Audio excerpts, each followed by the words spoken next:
की ये press conference की जा रही है रिहाई मंच और यूनाइटेड डेमोक्रेटिक अलायंस की तरफ से।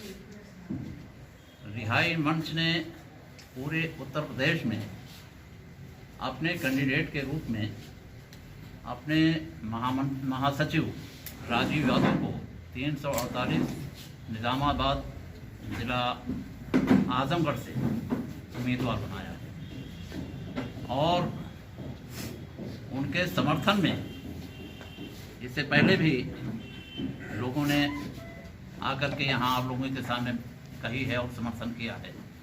और आज यूनाइटेड डेमोक्रेटिक अलायंस के जो उसके प्रतिनिधि के रूप में और पीस पार्टी के मुखिया के रूप में डॉक्टर मोहम्मद अयूब साहब भी आए हुए हैं और वो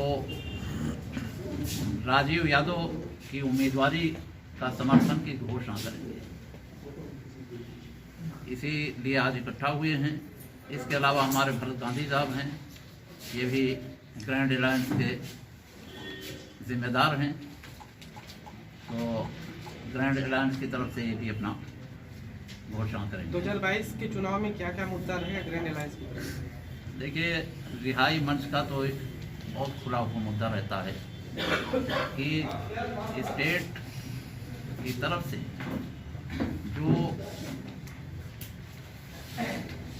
एक मुहिम चलाया जाता है जिसको हम कहेंगे स्टेट स्पॉन्सर्ड टेररिज्म, तो इस स्टेट स्पॉन्सर्ड टेररिज्म के खिलाफ रिहाई मंच हमेशा खड़ा रहा है शुरू से। और पहले तो सिर्फ शुएब खड़ा रहता था, लेकिन 2008 से रिहाई मंच खड़ा हुआ। और इसके अलावा जहाँ कहीं भी दलितों पर, शोषितों पर, पिछड़ों पर, अल्पसंख्यकों पर, खास करके मुसलमानों पर जुल्म होते हैं, वहाँ रिहाई मंच ज़रूर अपनी आवाज़ उठाता है और उनके लिए संघर्ष करता है। चुनाव नज़दीक आ गया है, ओवैसी जी भी उत्तर प्रदेश में आ गए हैं, उन्होंने भी मुसलमानों के खिलाफ जितने भी होते हैं सारा डेटा तो सिर्फ मुसलमानों के खिलाफ अगर कहते हैं तो हम उसमें और जोड़ देते हैं, हम दलितों के लिए भी लड़ते हैं, पिछड़ों के लिए लड़ते हैं और पीड़ित जितने भी लोग होते हैं, चाहे जिस समाज का पीड़ित हो, उसके लिए हम लड़ते हैं और उस लड़ाई को हमारे सबने सराहा है और इस तरह से सब हमारे साथ आ रहे हैं, हमें समर्थन दे रहे हैं और उम्मीद बहुत कुछ है कि बहुत सारे लोग समर्थन देंगे। और वो बात हो चुकी है, खुल करके अभी समर्थन नहीं हुआ है, लेकिन समर्थन सबका रहेगा। 2022 के चुनाव में कितनी सीटों पे आपकी पार्टी चुनाव लड़ेगी? पार्टी नहीं है, रिहाई मंच है।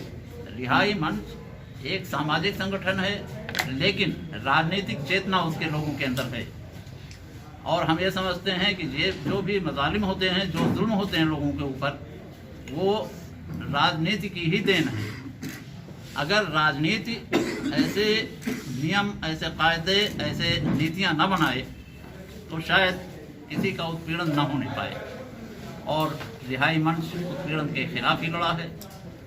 इसलिए हम ये मानते हैं कि हमारा दखल, आम आदमी का दखल, ये नहीं कि हमारा अकेले का दखल, एक साधारण से आदमी का भी दखल राजनीति में होना चाहिए और खुल करके होना चाहिए, ताकि ये राजनीति कारपोरेट से निकल करके आवाम की राजनीति बने, जनता की राजनीति बने। अभी तक हम ये मान करके चलते हैं, जितनी इस्टेब्लिश्ड पार्टियां हैं वो सब की सब सिर्फ सरमाएदारों के समर्थन से चलती हैं और यही सरमाएदार कांग्रेस का बदल बनाती हैं भाजपा को, भाजपा का बदल बना देती हैं कांग्रेस को। और सूबाई स्तर पर यही काम सपा और बसपा के साथ ही वो लोग करते हैं। तो ये सब के सब सिर्फ कारपोरेट को समर्थन करते हैं, कारपोरेट इनका समर्थन करते हैं। इसलिए हम राजनीति को कारपोरेट से निकाल करके जनता के बीच में पहुंचाना चाहते हैं और इस उद्देश्य में हमारा साथ बहुत लोग देंगे और हम उनके साथ रहेंगे, हर तरह से रहेंगे। जैसे डॉक्टर मोहम्मद अयूब साहब का अपना पीस पार्टी है, ये हमें समर्थन दे रहे हैं और हम भी इनके समर्थन में हमेशा खड़े रहे। अगर आपका कैंडिडेट जीत जाता है तो किस पार्टी को समर्थन, मतलब किस पार्टी में आप जीत जाता है जी जी, तो हम तो विरोध में ही रहना पसंद करेंगे, नहीं विपक्ष किसी के में ही रहना पसंद करेंगे, विपक्ष में ही रहना पसंद करेंगे।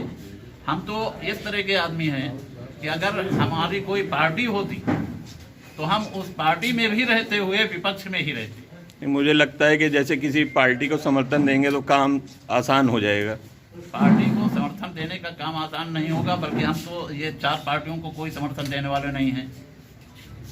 कांग्रेस, भाजपा, सपा, बसपा, इनको कोई समर्थन देने वाले नहीं हैं। इसलिए हम बार बार कह रहे हैं कि हम जन समर्थक हैं और जनता का नेतृत्व करेंगे। जनता के नेतृत्व करने वाले किसी पार्टी का समर्थन नहीं कर सकते। Thank you.